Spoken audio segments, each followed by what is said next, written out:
옆 사람과 인사 나누십시오. 환영합니다. 축복합니다.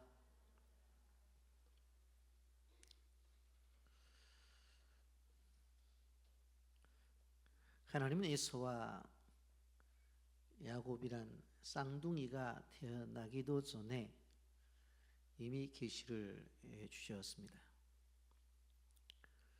형이 동생을 섬긴다고 하는 이야기입니다. 창세기 15장 23절에 보면 여호와께서 그에게 이르시되 두 국민이 네 태중에 있구나. 두 민족이 네 복중에서부터 나누이리라. 이 족속이 저 족속보다 강하겠고 큰 자가 어린 자를 섬기라 하셨더라. 그렇게 말씀합니다. 이삭의 자녀 가운데 에서와 야곱이 있는데 이게 두 민족이 된다는 겁니다. 그리고 이것이 족속이 된다. 그렇게 말하면서 큰 자가 어린 자를 섬기겠다고 그렇게 말씀을 했습니다.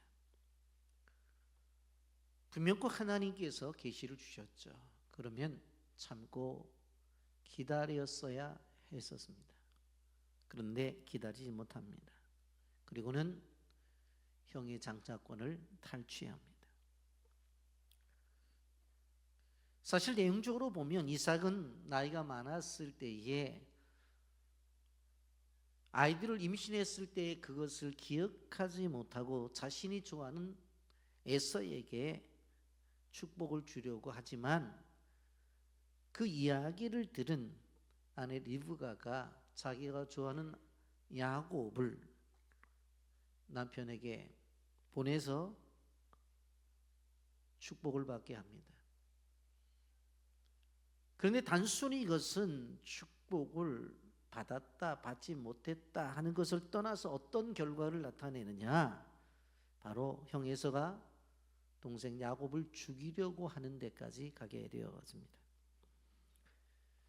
창세기 27장 41절에 보면 그의 아버지가 야곱에게 축복한 그 축복으로 말미암아 에서가 야곱을 미워하여 심중에 이르기를 아버지를 곡할 때가 가까웠은즉 내가 내 아우 야곱을 죽이리라 하였더니 그렇게 말을 해요. 형이 동생을 죽이겠대요. 근데 그 사실을 누가 알게 되어져요? 리브가가 알게 되는 거예요. 깜짝 놀라서 야곱을 부르죠. 야, 형이 너 죽이려고 그래. 그러니까 잠깐 외갓집에 좀 다녀와라.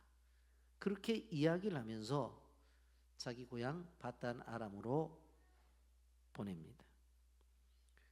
근데 이렇게 보냄에 있어서 실질적으로 한 가지 재미있는 사실은 뭐냐면 이삭이 자기 처갓집으로 보내게 되어질 때에 축복을 한다고 하는 것입니다. 그래서 오늘 소제목으로 야곱을 위한 이삭의 재축복이라고 이렇게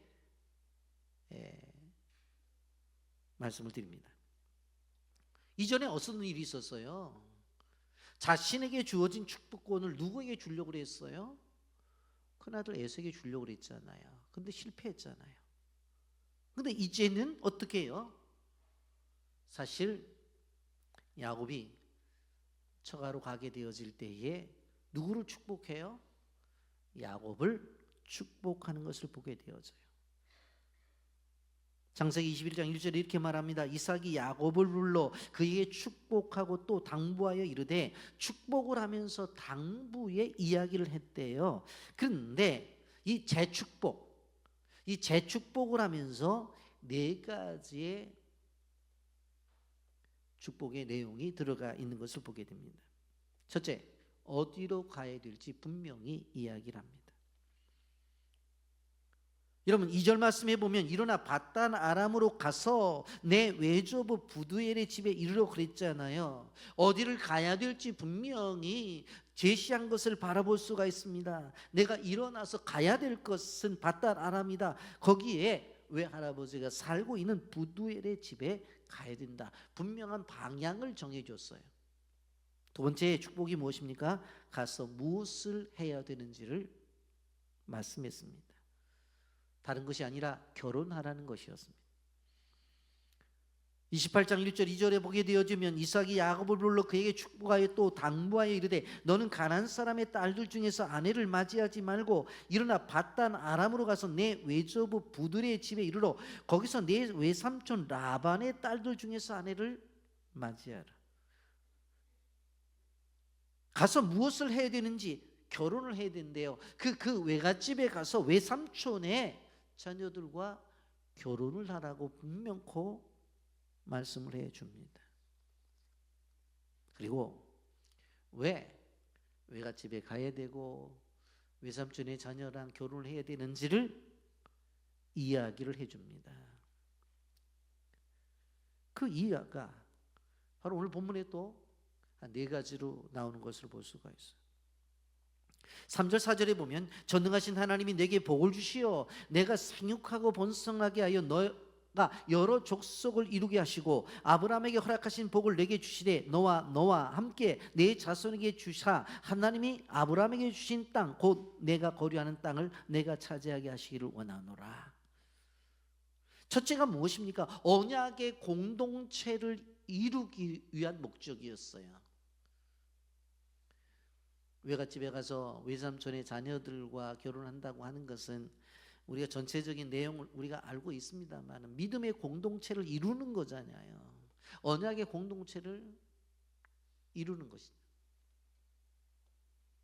아브라함에게 주신 언약이 그의 아버지 이삭에게 준 언약이 그 다음에 야곱에게 그리고 그 언약이 자식들에게 이렇게 이어가는 거 그걸 말하는 거잖아요. 그래서 3절에 내가 여러 족속을 이루게 하시고 그렇게 말했잖아요. 그래서 야곱을 통해서 어떻게 되어져요? 12지파가 만들어지잖아요. 이것이 하나님의 축복이라고 하는 거예요. 두 번째 뭐라고 말했어요? 아브라함에게 허락하신 복을 내게 주시다고 그랬어요. 아브라함에게 주신 복을 내게 주신다고 그랬어요. 아브라함에게 주실 복을 내가 받아야 된다는 말씀이에요. 여러분, 아브라함에게 주신 복이 어떤 복입니까? 창세기 12장 2절 3절에 보면 이렇게 말합니다. 내가 너로 큰 민족을 이루고 내게 복을 주어 내 이름을 창대하게 하리니 너는 복이 될지라 땅의 모든 족속이 너로 말미암아 복을 얻을 것이라 하신지라. 내가 너한테 복을 줄 텐데 큰 민족을 이룰 거야. 그리고 그 이름을 창대하게 될 거야. 그리고 모든 족속이 너로 말미암아 복을 얻을 거야. 여러분, 야곱은 과거에 붙잡는 사람이었습니다.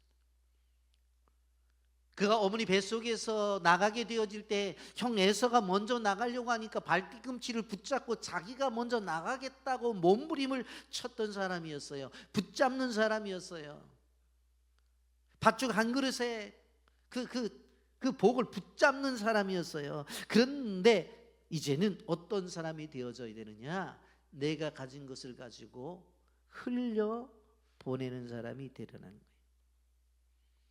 복을 받았어? 그럼 흘려보내. 그 이야기를 하고 있는 거예요. 여러분, 끊임없이 제가 말씀을 드리는 것은 복의 본줄은 얼마를 소유했느냐가 아니라 그 복의 통로가 되었다고 하는 것 자체가 복의 그 갖고 있는 본질이라는 걸 알아야 돼요. 여러분, 복의 가치가 언제 나타나는 줄 아세요? 복의 가치는 내 것이 될 때에 복의 가치가 나타나는 거예요. 따라서 하세요. 복의 가치는 내 것이 될 때 가치가 나는 것이다. 내가 가지고 있는 복이라고 하는 것이 갖춰져 있어. 나에게만 있어. 그거는 성경에서 볼 때 진정한 복이라고 말할 수가 있어요? 없어요. 복의 가치는 내 것이 되어져야 돼요. 그래서 나를 통해서 다른 사람이 살아야 돼요. 우리 가정을 통해서 다른 가정이 살아야 되고 우리 교회를 통해서 다른 교회가 살아야 된다는 거예요. 그게 진정한 복을 받은 사람이에요. 우리 교회를 통해서 선교지가 살아나야 돼요. 여러분, 하나님의 나라는 절대로 추상적이지를 않아요. 저는 교회 건축을 하면서 어렵죠. 분명히 어려워요. 그런데도 제가 끊임없이 기도하는 것은 뭔 줄 아세요? 우리 교회에서 건축 다 끝나고 하나님이 주신 재정이 넘쳐가지고 주변에 어려운 교회들을 좀 도와주는 교회 되기를 원하는 거예요. 여러분 그런 생각할 거예요. 아니 우리가 보통 어려운 거 아니냐, 목사님 저렇게 노상 꿈속에 살아가느냐. 뭐 여러분들이 그러든 말든 나는 꿈속에 살아가요. 믿고 하는 것이고. 아멘. 여러분 진정한 복의 가치는 내 것이 될 때 진정한 복의 가치가 있는 것이고, 나를 통해서 다른 사람이 살아야 돼요. 나만 사는 세상이 아니라는 거예요. 그걸 우리가 알아야 돼요. 우리 가정을 통해서 다른 가정이 살아야 되고, 우리 교회를 통해서 다른 교회가 살아야 돼요. 아멘. 우리 교회를 통해서 선교지가 살아야 된다는 거예요. 세 번째로 신앙의 계승을 이루라고 말합니다. 4절 말씀에 아브라함에게 허락하신 복을 내게 주시되 너와 함께 내 자손에게도 주사, 그렇게 말했잖아요. 여러분 제가 사무엘상 강의를 하면서 중요하게 계속 강조했던 것이 무엇입니까? 우리는 다음 세대를 만들어 존재들이지 다른 세대를 만드는 존재가 아니라고 그랬잖아요. 우리가 가지고 있는 신앙을 어떻게 해야 돼요? 우리 자녀들에게 잘 이어서 믿음을 세워나가는 것이 중요한 것이지, 부모 세대와 완전히 다른 세대가 돼서 신앙을 저버리는 그런 세대가 돼서는 된다 안 된다? 안 된다는 거예요. 5월달 왜 가정의 달 맞이해서 매일 기도문을 만들고 하는 줄 아세요? 정말 제가 소원하는 것은, 제가 1년에 한 번씩 우리 마을장님들 교육자들을 통해서 우리 교회 집사님들 권사님들 가정의 자녀들 조사해 보잖아요.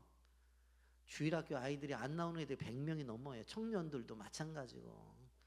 그 예전에 교회 학교 다니던 아이들만 지금 나와도요, 숫자가 엄청나요. 안 나오잖아요. 다른 세대가 되어져 버려죠. 다른 세대가 되어져 버려죠.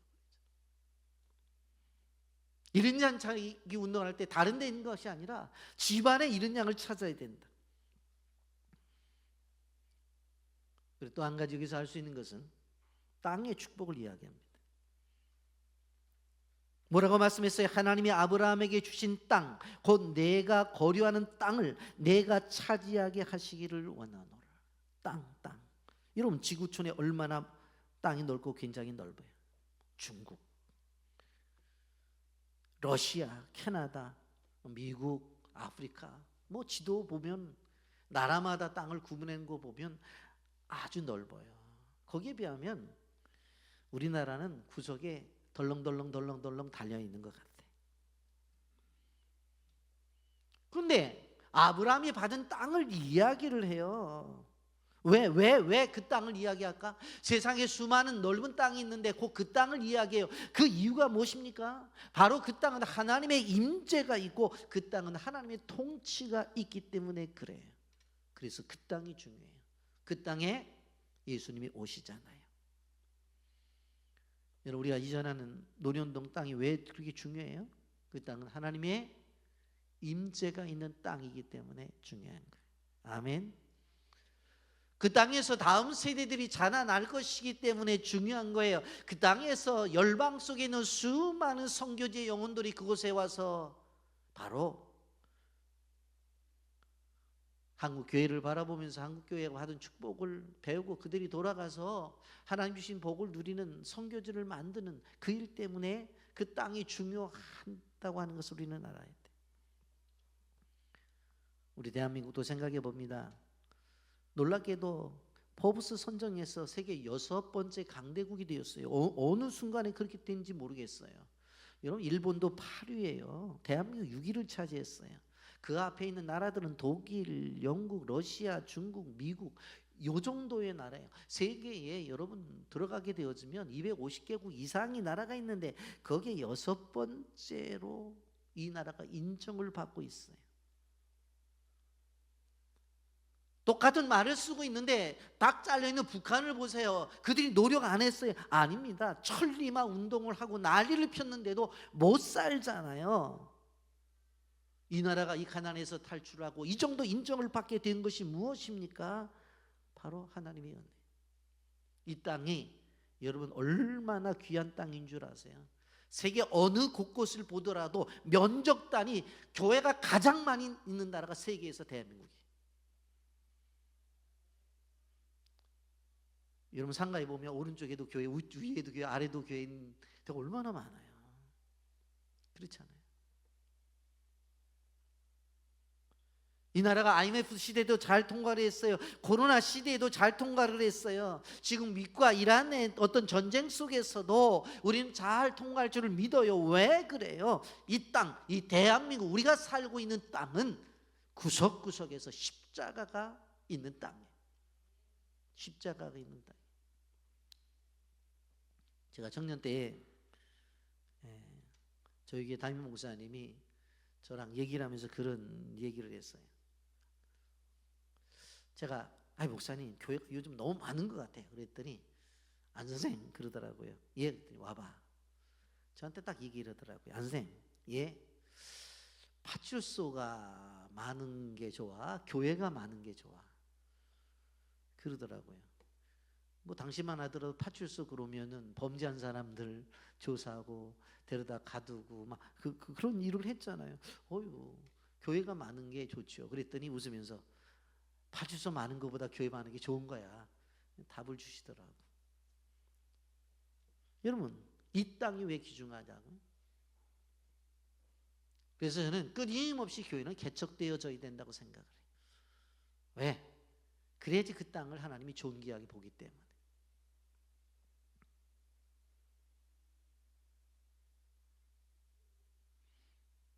여러분 이러한 과정 속에서 이제 야곱이 도망을 가다가 사닥다리의 환상을 경험하게 되었습니다. 지금까지 안전한 곳에서 생활을 했어요. 익숙했죠. 이 브엘세바를 떠나서 하란으로 홀로 가고 있답니다. 불확실한 미래가 불투명한 여행입니다. 10절 말씀에 보면 야곱이 브엘세바를 떠나 가단으로 향하여 가더니 외갓집에 가는 길이 무려 800여 킬로나 되는 긴 여정이었어. 지금 하지 말고 예배 끝난 다음에 한번 여러분 딱 내비 찍어서 한번 보세요. 부산시청 327km, 목포시청 294km, 제주시청 439km. 제가 예배 전에 오늘 찍은 거예요. 정확하게 나. 거리적으로 보면은요, 이 거리가 외갓집 가는 거리가 부산을 왔다 갔다 하고도 더 먼 거리예요. 여러분 요즘같이 뭐 자동차가 있습니까? 뭐가 있습니까? 가는 것을 보니까 뭐 걸어서 터벅터벅 가는 그 거리였어요. 그런데 하란으로 가는 도중에 루스라고 하는 곳에 이르러서 노숙을 하게 되어져요. 11절 한 곳에 이르러는 해가 진지라 거기서 유숙하려고 그곳에 한 돌을 가져다가 베개로 삼고 거기 누워 자더니 그렇게 말씀해요. 브엘세바에서 루스까지도 80km가 되어져요. 여러분 한 2, 3일 걸었을 텐데 무지하게 두려웠을 거예요. 왜? 형이 쫓아올 것 같으니까. 보통 여행자들은 어떻습니까? 실질적으로 요즘 말로 말하자면 호텔에 있는 쪽에 가잖아. 영화관이 있는 곳에 가잖아요. 그런데 야곱은 갈 수가 없어요. 돈도 없었고 혹시 에서가 쫓아오게 되면 이거 죽게 생겼거든요. 그래서 산속에 아무것도 없는 들판에 돌을 베고 자고 있는 것입니다. 그의 마음속에 어떤 생각이 들었어요? 과연 멀고 먼 외가에 무사히 도착할 수 있을까? 내가 외가에 갔을 때 외가의 식구들이 거짓골인 나를 반가이 맞아 줄 수 있을까? 그렇다고 내가 이 모양으로 가는데 삼촌이 딸들을 나한테 줄 수 있을까? 그리고 그렇게 살다가 언제쯤 아버지 집으로 돌아갈 수 있을까? 걱정을 했다고요. 그리고 사냥의 명수인 형 에서가 와서 어느 순간엔 뒤에서 나를 화살로 쏘아 죽이면 어떡할까? 걱정이 태산이라. 그런 상황 속에서 피곤해서 잠이 드는 거예요. 그런데 베개가 무슨 베개예요? 돌베개예요. 돌베개. 여러분 오늘 설교 제목이 돌을 베고 잠을 자야 자는 인생이라고 했는데 이것은 인생의 괴로움을 대변하는 말이에요. 베개가 우리에게 어떻게 쓰여져요? 하루 종일 피곤하게 일하다가 저녁에 잠을 잘 때에 베개를 베고 자는데 그 베개는 우리에게 평안을 주는 상징적인 거잖아요. 그래서 저는 요새 베개가 그렇게 비싼지 몰랐어요. 이불보다 더 비싼 베개가 있더라고.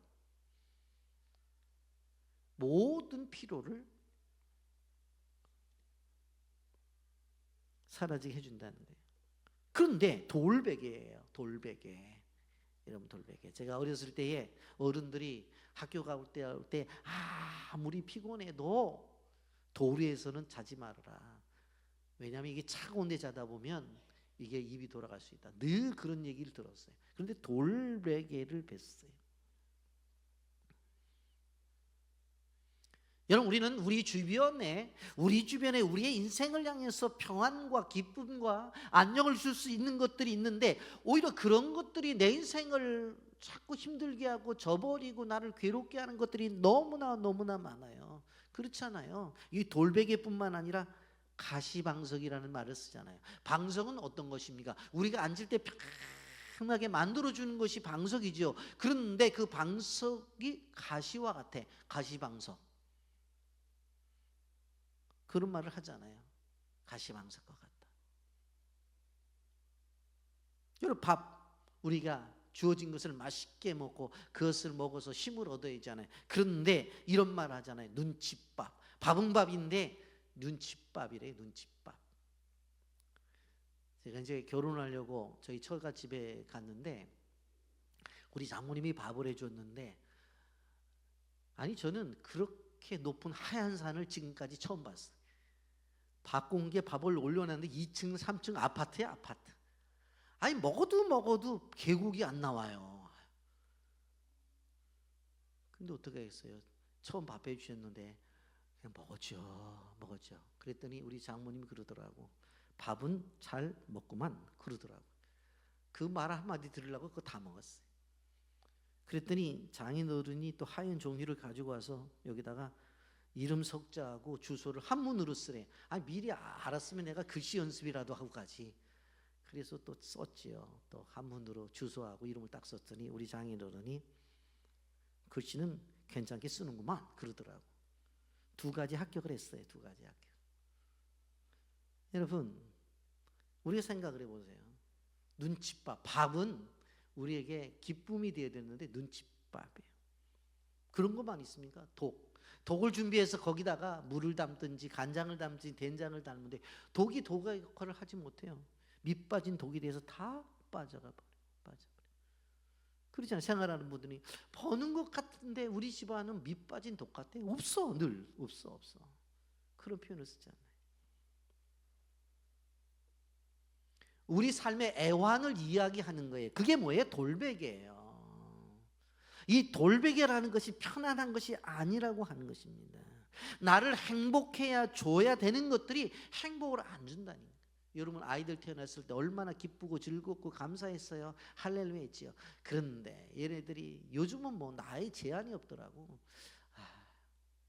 예전에는 7살 되면 미운 짓 했는데 아니에요. 요즘은 3살부터 미운 짓 해서 그러면 또 건너뛰나요? 아니에요. 요즘 4살 때 되면 4살 때 미운 짓 하고 5살 때 다 중학교 가면 또 중학교 때 계속 미운 짓 해요. 행복해야 될 것들이 나의 인생의 돌베개로 다가올 때가 있다 하는 것을 성경이 말합니다. 여러분, 야곱이 얼마 전엔 종을 부리며 살던 사람이었어요. 그런데 지금은 빈털터리예요. 얼마나 기가 막혀요. 여러분, 분명히 내 것인데 그것이 내 것이 아닌 것이 되었을 때 우리 마음이 얼마나 아프냐고요. 여러분, 야곱은 꼭 장자가 아니더라도 아버지 재산이 많았거든요. 그러니까 장자한테는 2를 주고 차자한테는 1를 줬잖아요. 그러면 형 2개 가져가, 그리고 나머지 내가 가질게 해도 엄청나게 많은 것을 야곱은 가질 수 있었어요. 근데 계산이 빠삭한 사람이 왜 이 장자권에 대한 욕심을 가지고 사자에게 주는 것들을 포기했느냐라고 하는 것입니다. 장자가 아니라도 충분히 큰 것을 물려받을 수 있었는데 그는 그렇지 않아요. 왜 그런 줄 아세요?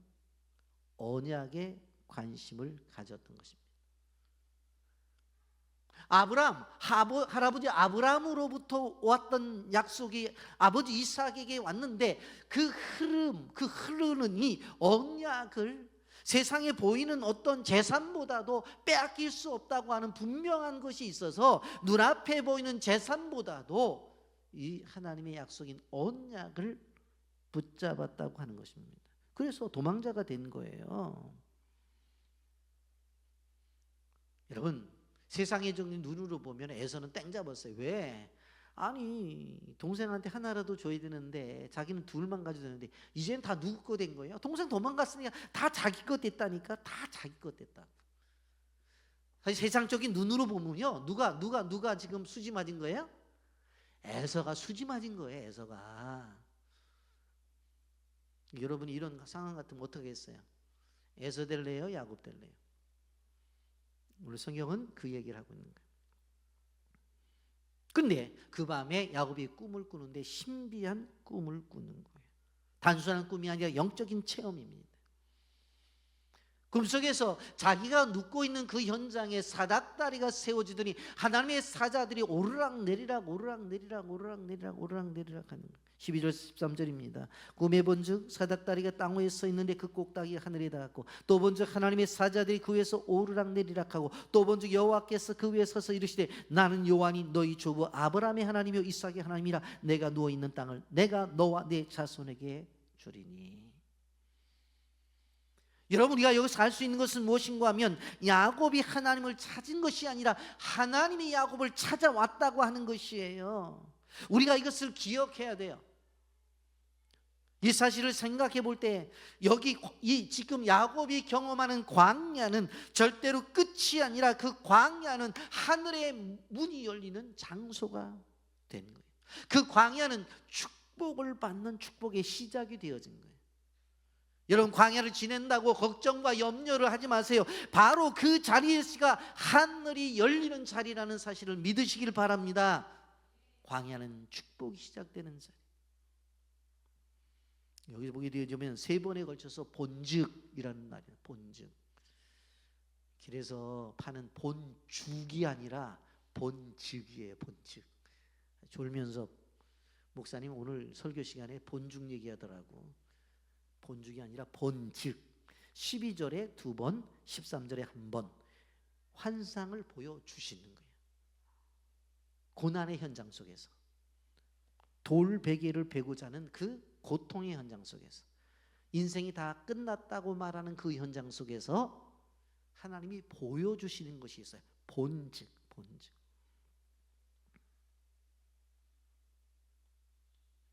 그런데 그 돌베개를 베고 잠을 자고 있는데 꿈속에서 사닥다리가 딱 서더니 오르락 내리락 오르락 내리락 오르락 내리락 천사들이 그러는 거예요.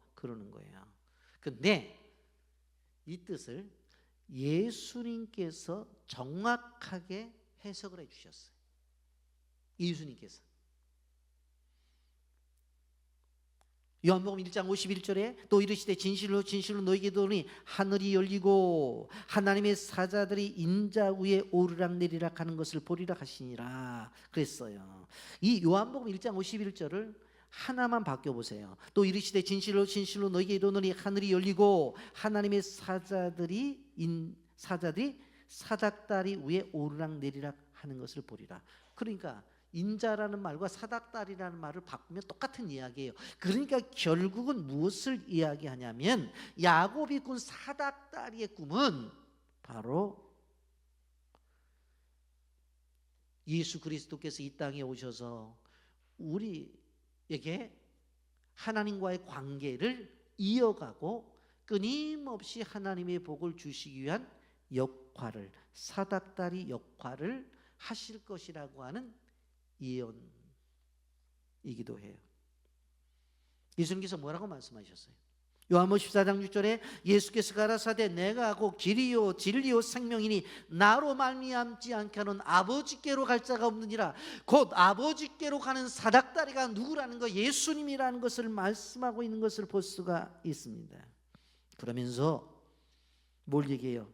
야곱의 꿈에 보여진 환상은 단순한 감탄이나 감동을 느끼라는 것이 아니라 이제 야곱을 통해서 하나님의 나라가 어떻게 세워질 것에 대한 것을 말씀하고 있어요. 13절부터 15절까지 보세요. 또 본즉 여호와께서 그 위에 서서 이르시되 나는 여호와니 너희 조부 아브라함의 하나님이요 이삭의 하나님이라. 내가 누워 있는 땅을 내가 너와 내 자손에게 주리니 내 자손이 땅의 티끌같이 되어 내가 서쪽과 동쪽과 북쪽과 남쪽으로 퍼져나갈 것이며 땅의 모든 족속이 너와 내 자손으로 말미암아 복을 받으리라. 내가 너와 함께 있어 내가 어디로 가든지 너를 지키며 너를 이끌어 이 땅으로 돌아오게 할지라. 내가 내게 허락한 것을 다 이루기까지 너를 떠나지 아니하리라 하시니라.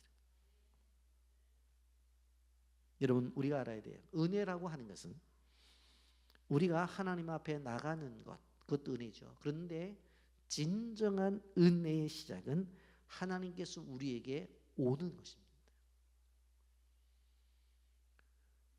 여러분, 하나님의 아들 예수 그리스도께서 그 하늘 보좌를 버리고 이 땅에 오셨다니까. 이게 은혜의 시작이라는 거예요. 이게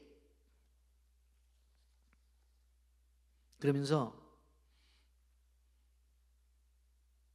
이제 야곱에게 주실 축복 가운데서 세 가지를 아주 직접적으로 말씀하세요. 13절과 14절입니다. 나는 여호와니 너희 조부 아브라함의 하나님과 이삭의 하나님이라. 내가 누워 있는 땅을 내가 너와 네 자손에게 주리니 네 모든 자손이 땅의 티끌까지 되어 내가 서쪽과 동쪽과 북쪽과 남쪽으로 퍼져나갈지며 땅의 모든 족속이 너와 네 자손으로 말미암아 복을 받으리라. 세 가지를 이야기해요. 땅, 자손, 복.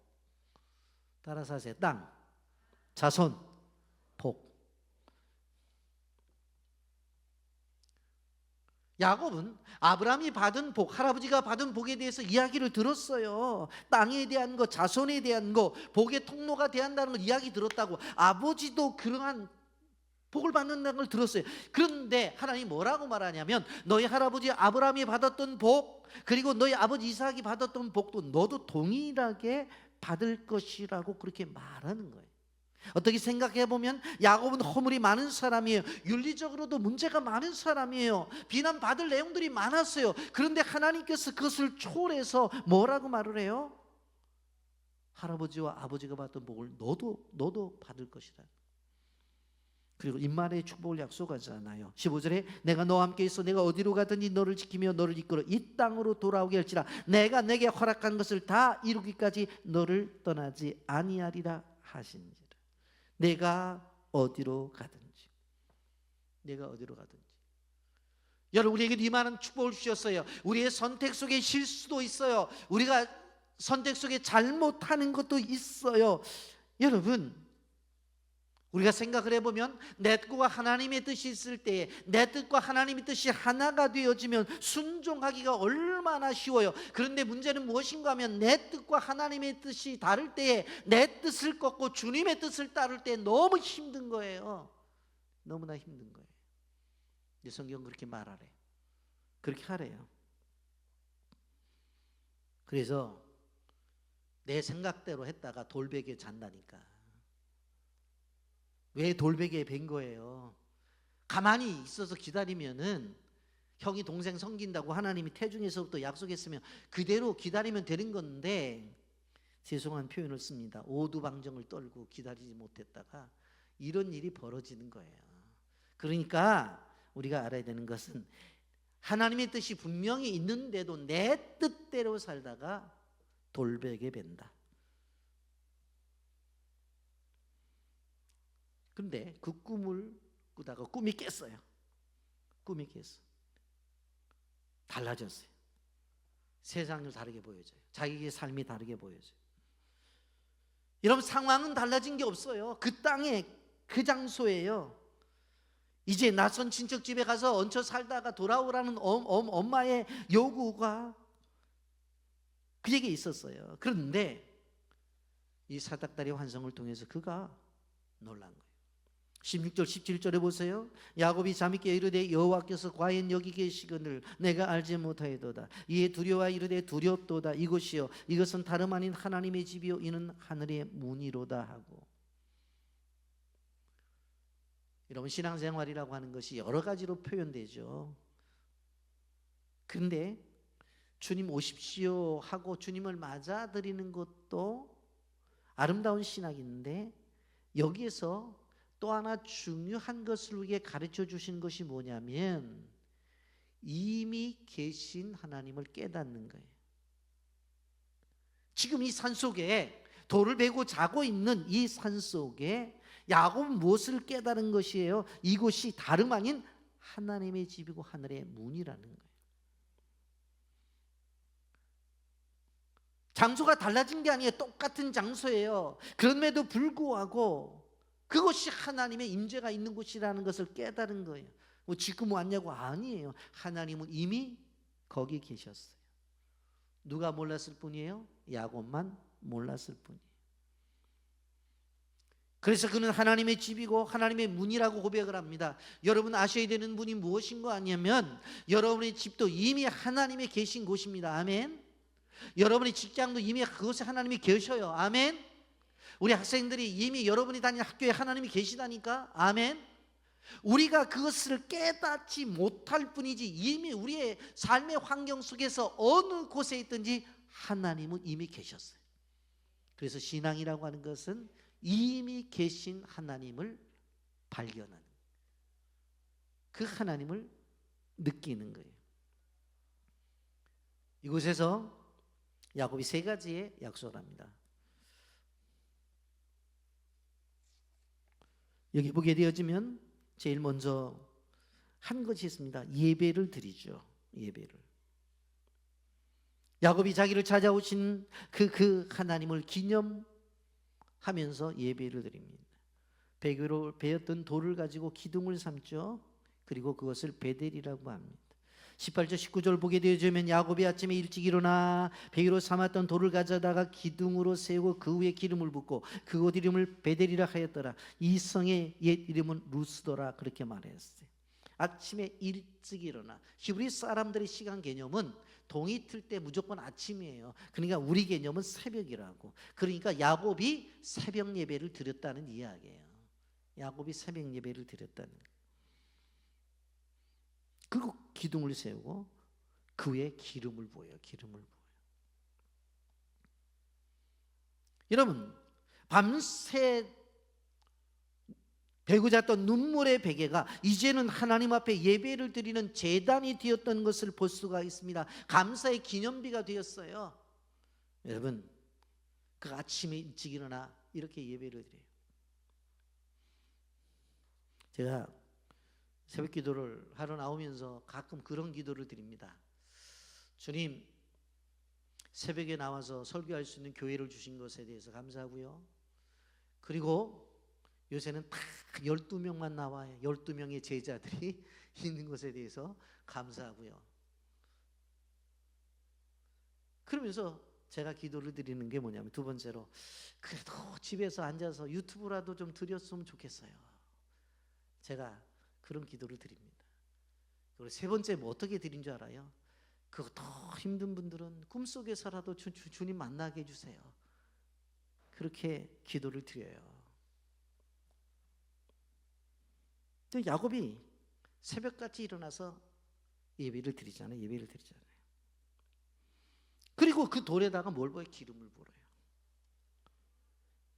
그 기름은 어떻게 보면 긴 여행 가운데서 꼭 필요하면 팔아서 용돈을 쓸 것이었고, 어떻게 보면 당시에는 다치게 되면 그 기름이 소독 역할을 했기 때문에 소독제로 쓰려고 가지고 있었던 유일한 재산이었을 거예요. 그걸 다 드려요. 계산에 빠른 야곱이 그거를 다 드리는 거예요. 이제 주님을 만나니까 그런 거 필요 없어요. 주님을 만났기 때문에 주님께서 해결해 주실 거예요. 그러면서 그가 세 가지의 약속을 합니다. 20절부터 22절입니다. 야곱이 서원하여 이르되 하나님이 나와 함께 계셔서 내가 가는 이 길에서 나를 지키시고 먹을 떡과 입을 옷을 주시어 내가 평안히 아버지 집으로 돌아가게 하시오면 여호와께서 나의 하나님이 되실 것이요 내가 기둥으로 세운 이 돌이 하나님의 집이 될 것이요 하나님께서 내게 주신 모든 것에서 10분의 1을 내가 반드시 하나님께 드리겠나이다. 세 가지를 약속해요. 첫째, 여호와를 나의 하나님으로 끝까지 섬기겠다는 거예요. 나를 돌아오게 하시면 끝까지 믿음 생활을 잘 하겠다고 하는 것입니다. 이제까지는 할아버지 아브라함의 하나님이었어요. 이제까지는 아버지 이삭의 하나님이었어요. 그러나 이제부터는 야곱의 하나님으로 믿고 끝까지 살아가겠다고 하는 것입니다. 그래서 우리가 기억해야 될 것이 무엇인 줄 아세요? 은혜를 받은 사람은 나의 하나님이 되어져요. 나의 하나님. 나의 하나님. 두 번째로 성전을 세우겠다고 말해요. 야곱은 자기가 누워진 그 장소에 성전을 세우겠다는 거예요. 그렇기 때문에 은혜를 받은 사람들은 끊임없이 하나님의 교회를 짓는 일들에 대해서 관심을 갖는 거예요. 제가 왜 선교지에 교회를 하나씩이라도 지으라고 왜 이야기를 해요? 왜 이야기를 해요? 은혜 받은 사람들이 하는 열매이기 때문에 그런 거예요. 세 번째로 11조를 실천하겠다고 합니다. 어떤 사람들은 11조가 구약에만 있는 거라고 말을 하죠. 구약에 있는 거 맞아요. 왜? 그의 할아버지 아브람도 멜기세덱에게 11조를 바쳤잖아요. 구약의 사건이라고. 맞아요. 그런데 예수님께서 뭐라고 말씀하셨어요? 마태복음 5장 18절에 진실로 너희에게 이르노니 천지가 없어지기 전에는 율법의 1.1획도 결코 없어지지 아니하리라 하고 다 이루리라.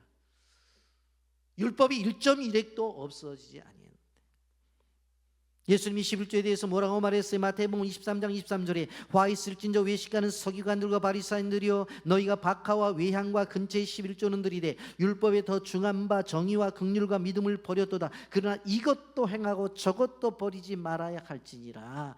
그거야게 율법이라고 한다면 그러면 우리 십계명에 있는 뭐 간음하지 말라 해도 되겠네요. 남의 것을 도둑질하지 말라고 그랬잖아요. 그건 뭐 도둑질해도 되겠네. 아니에요.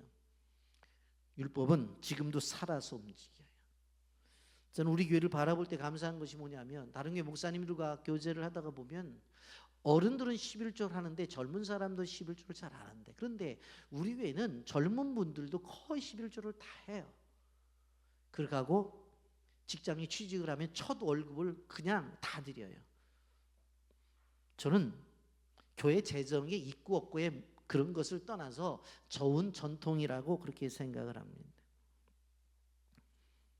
베델에서 하나님을 만나서 이렇게 야곱이 변화가 되어집니다. 이제 말씀을 정리합니다. 야곱은 축복을 갈망하는 그런 인생이었는데 그 축복을 가장 소중하게 생각하는 사람이었는데 이제 축복의 비밀을 알게 된 거예요. 그건 빈털터리 여행자예요. 아, 축복은 어떻게 받는 거는 알았어요. 출발할 때 누가 축복을 하죠? 아버지가 축복을 했잖아요. 아버지가 처음에는 속아서 축복하고 두 번째로는 그냥 축복해 주잖아요. 부모의 축복이 중요한 거예요. 두 번째로 누가 축복해 줘요?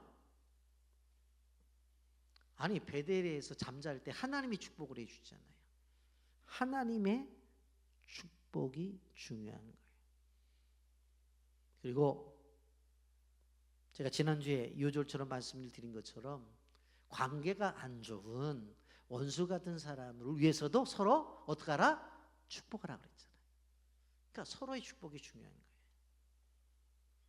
여러분 그러니까 오늘 이 실질적으로 좀 기도 카드를 만들어서 31일 동안 자녀를 위해서 축복 기도하라고 하는 것이 얼마나 중요한지 몰라요. 제가 이렇게 말씀드릴게요. 저도 우리 교회 우리 집에 아이 둘이 있는데 매일매일 기도할 거예요. 그러고서 제가 아빠로서 아버지로서 부모로서 내가 이렇게 축복 기도하는데 하나님도 하셔야 되잖아요. 그리고 하나님에게 자녀를 위한 축복 기도를 요구할 거예요. 아멘. 그리고 5월달에 서로를 축복하자고요. 미리 우리 축복 한번 하면 좋을 것 같아요. 옆 분에게 축복합니다. 다른 분을 향해서 축복합니다. 그래서 세 가지의 축복: 부모의 축복, 하나님의 축복, 서로의 축복. 이 축복을 통해서 하나님 놀라운 축복의 은혜가 우리 모두에게 임하기를 예수님의 이름으로 축복합니다. 아멘.